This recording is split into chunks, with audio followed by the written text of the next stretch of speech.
Hey everyone, welcome back to the channel.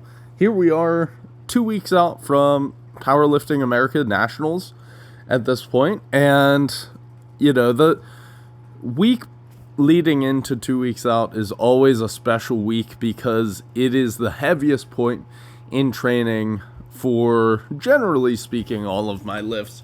Now, sometimes you make adjustments here and there, so that's not a hard rule, but I always think to myself, it's a build up to that 2 weeks out. And if you can survive that point, this week of training, then it is downhill from there as far as recovery goes. And you're only going to start feeling better and better because it is an accumulation of fatigue all the way leading into this point. So, with that said, I can always tell when my body is getting fatigued and tired. And after last week, we ended it on a very high note, squatting that 785 for a very solid single and also pulling 745. However, if you remember, it did get stuck on my legs and I didn't completely finish the lift, but it was just because of what I was wearing, and I knew that wasn't going to be an issue. Now, that heavy session, coupled with the fatigue and I guess just work stress probably and things going around in my school, led to me getting like a pretty rough upper respiratory illness this week. Now, on day one here, you're seeing these squats at 590 pounds with the buffalo bar and my RDLs from day one. At this point, I was not feeling bad. I will say I felt a little off with my squats. Like, I couldn't tell what it was. It was certainly that pre-sick kind of feeling. And then by the end of the night, I felt like I had like a tickle in the back of my throat where I was taking like a cough drop to try and alleviate it before I went to bed. And by the time I woke up the next morning, my voice was pretty much completely gone on Tuesday.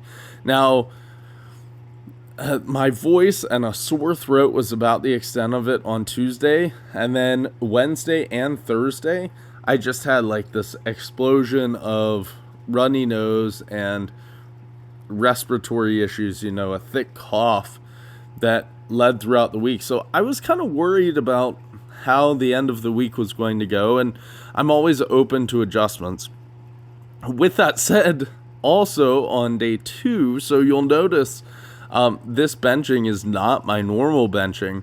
I had mentioned last week I had a cramp mid-rep on one of my benches, and for day 2 I came in and started warming up, and that pec was still very sore. So I texted Bill, and he said just to go ahead and shut it down for the day. We would postpone that benching until Thursday, which is day 3, which you just saw there.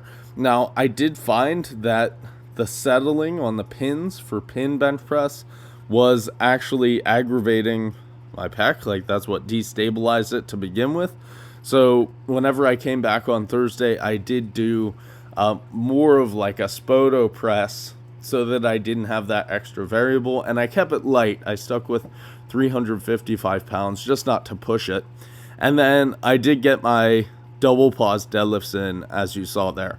Now, by Friday, I would say I was like on the slight upswing from whatever cold or virus I had, but my nose was still running, and even like right now, my nose is like, this sounds bad, but broken open and scabbed over from having to blow my nose so many times throughout that day.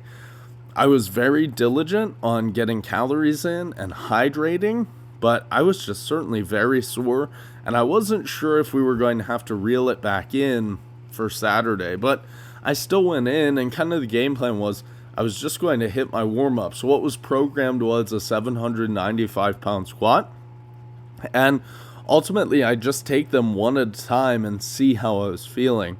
Now, you'll see the 715 pound squat moves well. I felt good. I would call myself probably 90%. Keep in mind, along with the cold at this point, fatigue's build up. So it's completely normal to feel like crap. And that's part of what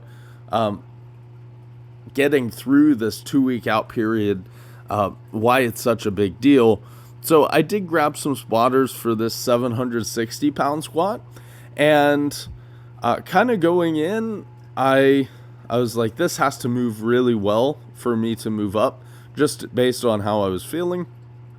And as you can see, it did move very well. I think that is going to be close to a second attempt probably on meet day, if not a little bit less. So I did bump it up to 795, which is an all-time PR. And all things considering, I just have to say, I will take every PR I can get. Now, if you watch this rep, this was a train wreck. So I stood up with it, and there is substantial whip. You're over 8 plates on the bar. As I walked it out, right about here, I start to get just a little bit lightheaded. I was like, well, here we go. And on the descent, I got really forward and my heel came up and I lost balance. You might need to back it up to watch it again. But if you noticed, I lost balance forward and then I just kind of sat at the bottom to get my heels back down. And it ended up being a pause squat. And I had that oh crap moment. And then it was just like, well, what do we do from there? I guess we just push and hope for the best. And it did move, and it moved fine. So the good news is I survived that. Those are kind of situations like I am not happy with myself that it happened. I need to be a better lifter than that. But to walk away and be strong enough to squat 795 with such a bad misgroove is great. So we're setting up, and I'm healthy for a big squat at Nationals. And then here we are, bench. I was being a little bit tentative. My sets of 2 Spoto press, kept it at 425, moved really easily, but with that, I was just worried about the pec. It was not sore this day, but I was just cognizant of it. So we certainly need to work through that mental barrier for bench. And then we closed off here. By the time I got to deadlift, my low back was pretty fried from the squat incident. I did cut out my back downs on squat, just called it a day. I knew the fatigue was high. And then for deadlift, my back was really sore, but I cleaned up 745, which was a big deal after kind of messing it up last week. So definitely excited with where deadlift is, and I am super excited to kind of taper things off, dial things in for Nationals, and I think at the end of the day, a big total is going to be there. So, as always, thank you all for following along. Please like and subscribe if you haven't. And we've got one more week to go, and then it's go time. So, thank you all, and happy lifting.